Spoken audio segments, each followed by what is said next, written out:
नमस्कार, जनप्रवाद सुपरफास्ट में आपका स्वागत है। मैं हूं हेमेंद्र सिंह। नजर डालते हैं आज की सुर्खियों पर। कोरोना महामारी के चलते सरकार ने इस बार संसद का शीतकालीन सत्र का आयोजन नहीं करने का ऐलान किया है। संसदीय कार्य मंत्री प्रहलाद जोशी ने बताया कि सभी पक्ष संसद की कार्रवाई रोकने पर सहमत हैं। ऐसे में अब जनवरी में सीधे बजट सत्र बुलाया जाएगा।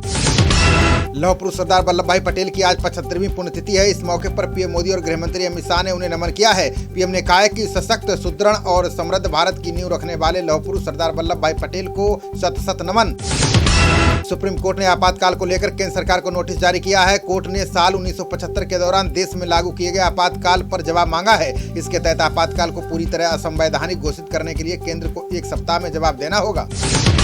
पहाड़ों पर बर्फबारी के चलते आने वाले दिनों में उत्तर भारत में ठंड और बढ़ने की संभावना है। आज जम्मू कश्मीर और हिमाचल में कई स्थानों पर पारा शून्य से नीचे चला गया। ठंडी हवा की चपेट में आई दिल्ली में न्यूनतम तापमान 8.5 डिग्री सेल्सियस तक गिर गया है। कृषि कानूनों के खिलाफ किसानों का दिल्ली की सीमाओं पर 20वें दिन प्रदर्शन जारी है। किसानों की मांगों पर सरकार बातचीत का प्रस्ताव तो रख रही है, लेकिन सिंगू, टिकरी और गाजीपुर पर डटे किसान नए कानूनों को रद्द करने से कम पर राजी नहीं है।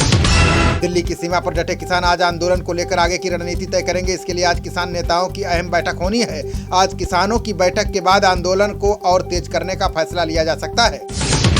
कृषि कानूनों के खिलाफ किसान परिवारों की 2000 से अधिक महिलाएं आंदोलन में जल्द शामिल होंगी। इसके लिए अलग टेंट, लंगर, स्नान गृह, अस्थायी शौचालय सहित निर्माणाधीन या खाली मकान भी तलाश किए गए हैं।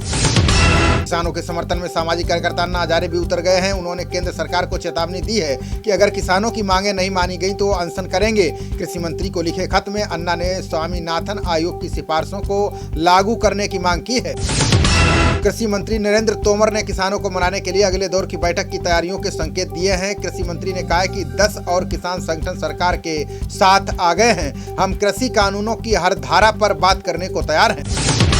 केंद्रीय मंत्री नितिन गडकरी ने किसानों को भरोसा दिया है कि सरकार उनके साथ किसी तरह की नाइंसाफी नहीं होने देगी। गडकरी ने किसानों को प्रस्ताव दिया कि वे सरकार के साथ कानूनों पर बात करें। उन्होंने कहा कि यदि किसान कृषि कानूनों को लेकर कोई सुझाव देते हैं तो सरकार उसे मानने को तैयार है। केंद्रीय गृह राज्य मंत्री जी किशन रेड्डी ने कहा है कि केंद्र सरकार किसानों की चिंताओं को दूर करने के लिए तैयार है। किसानों और राजनीतिक दलों को आंख मूंद कर विरोध नहीं करना चाहिए। पहले लोग कानून को पढ़ें और जानें, उसके बाद किसी तरह की प्रतिक्रिया दें। कृषि कानून की विशेषताएं बताने के लिए भाजपा ने कमर कस ली है। इसको लेकर भाजपा पूरे दमखम के साथ दिल्ली देहात में आज से 4 दिवसीय अभियान शुरू करेगी, ताकि विपक्षी दलों द्वारा किसान कानून को लेकर गिनाई जा रही कमियों को दूर किया जा सके। मध्य प्रदेश के कृषि मंत्री कमल पटेल ने कृषि कानूनों का विरोध कर रहे किसानों संगठनों को लेकर विवादित बयान दिया है। पटेल ने कहा कि 500 किसान यूनियनें कुकुरमुत्ता की तरह सामने आ गई हैं। ये किसान यूनियन नहीं है, ये देश विरोधी संगठनों से जुड़े लोग। राहुल गांधी ने किसानों के आंदोलन पर मोदी सरकार पर हमला बोला है। राहुल ने कहा कि सरकार की नीतियों से सहमत नहीं होने वाले छात्र एंटी नेशनल हो जाते हैं। देश में जिम्मेदार और चिंतित नागरिक अर्बन नक्सल हो जाते हैं। प्रवासी मजदूरों को कोरोना का वाहक कहा जाता है। कांग्रेस नेता रणदीप सुरजेवाला ने कृषि कानूनों को लेकर मोदी सरकार पर निशाना साधा। उन्होंने कहा कि सरकार को चुनावी फाइनेंसरों से हाथ छुड़ाकर अन्नदाताओं का हाथ थामना चाहिए। उन्होंने कहा कि 73 सालों में पहली बार देखा गया है कि देश का पेट भरने वाला किसान खुद भूखा है। सीएम केजरीवाल ने किसानों को लेकर केंद्र पर हमला बोला है। उन्होंने कहा कि केंद्र को अहंकार छोड़कर किसानों की मांग पर अमल करना चाहिए। इसके साथ ही कृषि कानूनों को रद्द कर देना चाहिए। एमएसपी की गारंटी के लिए केंद्र एक अलग से विधेयक लेकर आए। किसान आंदोलन के बीच गोवा पंचायत चुनावों में मिली जीत से भाजपा में उत्साह है। भाजपा प्रवक्ता समित पात्रा ने कहा कि चुनाव में मिली जीत दर्शाती है कि देश का किसान पीएम मोदी के साथ खड़ा है। उन्होंने कहा कि भाजपा ने इस चुनाव में अपने दम पर शानदार बहुमत प्राप्त किया है। भाजपा के राष्ट्रीय उपाध्यक्ष राधा मोहन सिंह ने विपक्षी दलों पर हमला बोला। उन्होंने कहा कि कृषि कानूनों को लेकर भ्रम फैलाकर विपक्ष राजनीतिक रोटियां सेकने में लगा है। उन्होंने कहा कि कांग्रेस, सपा और बसपा ने सत्ता में रहते कभी भी किसानों की सुध नहीं ली। भारतीय उद्योग परिसंघ ने किसान आंदोलनों पर चिंता जाहिर की है। सीआईआई के प्रवक्ता ने कहा कि आंदोलन से आपूर्ति श्रृंखला बाधित हो सकती है, जिससे आने वाले दिनों में अर्थव्यवस्था प्रभावित होगी। ऐसे में सुधारों की प्रक्रिया को बड़ा झटका लगेगा। प्रधानमंत्री मोदी आज 1 दिवसीय दौरे पर गुजरात के कच्छ जा रहे हैं। सूत्रों ने बताया कि प्रधानमंत्री थोरडो में कई विकास परियोजनाओं का शिलान्यास करेंगे। इनमें हाइब्रिड नवीकरणीय ऊर्जा और स्वचालित दूध प्रसंस्करण और पैकिंग प्लांट शामिल हैं। पीएम मोदी आज कच्छ में बसे सिख किसानों से मुलाकात करेंगे। कच्छ की लखपत तालुका और इसके आसपास करीब 5000 सिख परिवार रहते हैं। माना जा रहा है कि पीएम किसानों से इस मुलाकात के जरिए सिख समुदाय और किसानों को संदेश देने की कोशिश करेंगे। रक्षा मंत्री राजनाथ सिंह ने बॉर्डर पर तैनात सशस्त्र बलों की सराहना की है। उन्होंने कहा कि हमारे जवान देश की रक्षा के लिए बॉर्डर पर ड्यूटी कर रहे हैं। इन जवानों को ड्यूटी करने से कोई पड़ोसी रोक नहीं सकता है। जो रोकने की कोशिश करेगा उसको मुंहतोड़ जवाब दिया जाएगा। केंद्रीय कृषि राज्य मंत्री पुरुषोत्तम रूपाला ने कृषि कानूनों को लेकर बड़ा बयान दिया है। रूपाला ने कहा कि देश में ज्यादातर किसान केंद्र के नए कृषि कानूनों के पक्ष में हैं। इसलिए एमएसपी को कृषि कानून के दायरे में लाने की बिल्कुल जरूरत नहीं है। सीएए और एनआरसी के विरोध में शाहीन बाग और जामिया नगर में फिर से धरना प्रदर्शन की आशंका प्रबल हो गई है। इसे देखते हुए दिल्ली पुलिस के अलावा पैरामिलिट्री फोर्स को भी तैनात किया गया है। इन मार्गों पर किसी को भी एकत्र होने नहीं दिया जा रहा है। सूचना एवं प्रसारण मंत्री प्रकाश जावड़ेकर ने अंतर्राष्ट्रीय कोरोना वायरस लघु फिल्म महोत्सव को संबोधित किया। उन्होंने कहा कि सरकार की योजना सभी प्रकार की अच्छी और बेहतरीन फिल्मों को बढ़ावा देना है। इसमें शॉर्ट और लघु फिल्में शामिल हैं। ब्रिटेन के विदेश सचिव डोमिनिक रैब आज विदेश मंत्री एस जयशंकर के साथ वार्ता करेंगे। इस दौरान दोनों नेता भारत ब्रिटेन संबंधों के लिए 10 वर्षीय रोड मैप बनाने के लिए प्रयासों की समीक्षा करेंगे। साथ ही दोनों रक्षा रसद समझौते पर भी चर्चा कर सकते हैं। यूरोपीय यूनियन के बाद अब अमेरिका ने तुर्की के खिलाफ कड़े प्रतिबंध लगा दिए हैं। अमेरिका के विदेश मंत्री माइक पोम्पियो ने बताया कि रूसी S-400 से हवा में मार करने वाली मिसाइल प्रणाली की खरीद के लिए अमेरिका ने तुर्की पर प्रतिबंध लगाए हैं। भारत में कोरोना संक्रमितों का आंकड़ा 99,06,000 के पार पहुंच चुका है, जबकि अभी तक 1,43,709 लोगों की जान जा चुकी है। देश में पिछले 24 घंटों में संक्रमण के 22,065 नए मामले सामने आए हैं। दुनिया भर में कोरोना मरीजों का आंकड़ा 7 करोड़ 31 लाख से ज्यादा हो गया है। इसमें अभी तक 16,27,000 से ज्यादा लोग जान गंवा चुके हैं।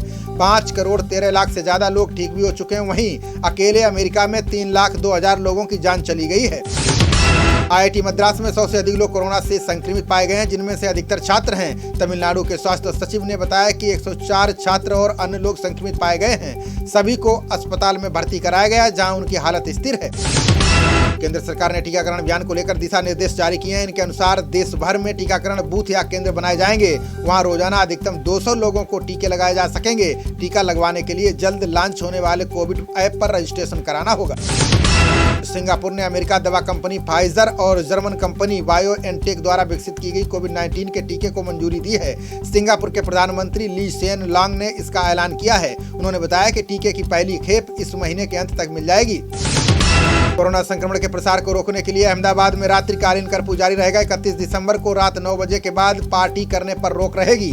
पुलिस उपायुक्त ने कहा है कि नियम तोड़ने वालों या नशा करने वालों को पकड़ने के लिए पुलिसकर्मी विभिन्न इलाकों में तैनात रहेंगे। कोरोना महामारी के बीच आज से उत्तराखंड में उच्च शिक्षण संस्थान खुल गए हैं। कोरोना के प्रभाव के बीच सख्त नियमों के साथ छात्रों को कॉलेज और विश्वविद्यालय में प्रवेश दिया जाएगा। दूसरे राज्यों के छात्रों के लिए कोरोना जांच रिपोर्ट अनिवार्य होगी। योगी सरकार उत्तर प्रदेश में 31 मार्च तक पंचायत चुनाव कराने की तैयारी में जुट गई है। अधिकारियों के साथ बैठक में सीएम योगी ने चुनाव कराने को लेकर निर्देश जारी किया है। मुख्यमंत्री के निर्देश के बाद पंचायती राज विभाग में हलचल तेज हो गई है। यूपी के सीएम योगी ने प्रदेश के जिलों का औचक निरीक्षण करने का फैसला किया है। साफ सफाई और कानून व्यवस्था पर नजर रखने के लिए योगी किसी भी जनपद के दौरे पर निकल सकते हैं। योगी इस दौरान आम लोगों से मुलाकात कर अधिकारियों के बारे में फीडबैक लेंगे। यमुना एक्सप्रेस वे औद्योगिक विकास प्राधिकरण ने किसानों को बड़ा तोहफा दिया है। प्राधिकरण ने 96 गाँव में किसानों को दिया जाने वाला मुआवजा बढ़ा दिया है। जेवर अंतर्राष्ट्रीय हवाई अड्डे के लिए 2300 रुपए प्रति वर्ग मीटर की दर से किसानों से जमीन खरीदी जाएगी।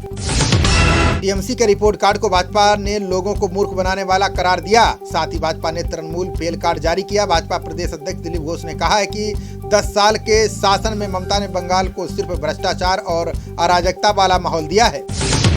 बिहार सीएम नीतीश कुमार ने पराली जलाने के चलन पर गंभीर चिंता जताई है। उन्होंने अधिकारियों को निर्देश दिया है कि वे हवाई सर्वेक्षण के जरिए हालात का जायजा लें। साथ ही किसानों के खिलाफ दंडात्मक कार्रवाई के बिना रोकथाम के उपाय करें। 9 महीने से बंद ओडिशा के धार्मिक स्थलों को खोलने की प्रक्रिया शुरू कर दी गई है। मुख्य सचिव ए.के.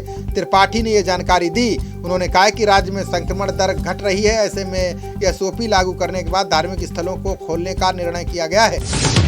पूर्व सीएम कमलनाथ ने राजनीति से संन्यास लेने की खबरों को बेबुनियाद बताया। उन्होंने कहा कि जिस दिन छिंदवाड़ा की जनता कहेगी उस दिन संन्यास ले लूंगा। बता दें कि एक दिन पहले कमलनाथ ने कहा था कि मैं लोगों को ज्यादा समय नहीं दे पाऊंगा, अब मैं आराम करना चाहता हूं। एम्स नर्स संघ अपनी मांगों को लेकर अनिश्चितकालीन हड़ताल पर चला गया है। नर्स संघ ने कहा है कि उनकी मांगों में छठे केंद्रीय वेतन आयोग की सिफारिश को लागू करना और अनुबंध पर भर्ती खत्म करना शामिल है। वहीं एम्स के निदेशक ने नर्सों से काम पर लौटने की अपील की है। केंद्रीय मंत्री जितेंद्र सिंह ने जम्मू कश्मीर में हुए रोशनी घोटाले में कड़ी कार्रवाई के संकेत दिए। उन्होंने कहा कि जल्द ही गरीबों की जमीन पर कब्जा करने वाले आरोपियों के खिलाफ मामले दर्ज होंगे। कई मामलों में जांच पहले ही शुरू हो गई है। मोदी सरकार भ्रष्टाचार बर्दाश्त नहीं करती। असम के शिक्षा संस्थानों में 1 जनवरी से सामान्य रूप से कामकाज शुरू हो जाएगा। स्वास्थ्य मंत्री हिमंत बिस्व शर्मा ने ये जानकारी दी है। उन्होंने कहा कि प्राथमिक विद्यालयों से लेकर विश्वविद्यालयों तक के सभी संस्थानों पर लगी पाबंदियों को हटा दिया जाएगा। सीएम योगी ने यूपी में बेहतरीन स्वास्थ्य व्यवस्था विकसित करने का दावा किया। उन्होंने कहा कि राज्य में मेडिकल कॉलेजों का बृहद तंत्र विकसित किया जा रहा है। 2017 तक प्रदेश में केवल 12 मेडिकल कॉलेज थे। पिछले 3 वर्षों में 30 नए मेडिकल कॉलेज बनाए जा रहे हैं। जस्टी नेटवर्क ने अपने पोर्टल पर करदाताओं के बीच संवाद की सुविधा शुरू कर दी है। इसके जरिए आपूर्तिकर्ता कंपनी दूसरी कंपनी को विशेष बिल अपलोड करने के लिए कह सकती है। इस सुविधा से बिलों के मिलान में मदद मिलेगी। विनिर्मित उत्पादों में महंगा होने पर थोक कीमतों पर आधारित WPI मुद्रास्फीति में बढ़ोतरी दर्ज की गई है। ये पिछले 9 महीने की तुलना में अपने उच्चतम स्तर पर पहुंच गई है। थोक बाजार की कीमतों के मद्देनजर नवंबर में मुद्रास्फीति 1.55% बढ़ी है। नोएडा फिल्म सिटी के लिए DPR तैयार करने की जिम्मेदारी CBRE साउथ एशिया को मिली है। ईडा ने इसकी घोषणा की है। कंपनी ये DPR 60 दिन में सौंपेगी। यूपी राज्यसभा चुनाव में निर्दलीय प्रत्याशी रहे प्रकाश बजाज ने इलाहाबाद हाईकोर्ट में याचिका दायर की है। बजाज ने हाईकोर्ट में नवनिर्वाचित 10 सदस्यों के निर्वाचन को चुनौती दी है। साथ ही अपने नामांकन पत्र को मनमाने तरीके से रद्द करने का हवाला दिया है। राजस्थान सरकार से समर्थन वापस लेने वाली BTP के साथ ओवैसी की पार्टी का गठबंधन होने की चर्चा तेज हो गई है।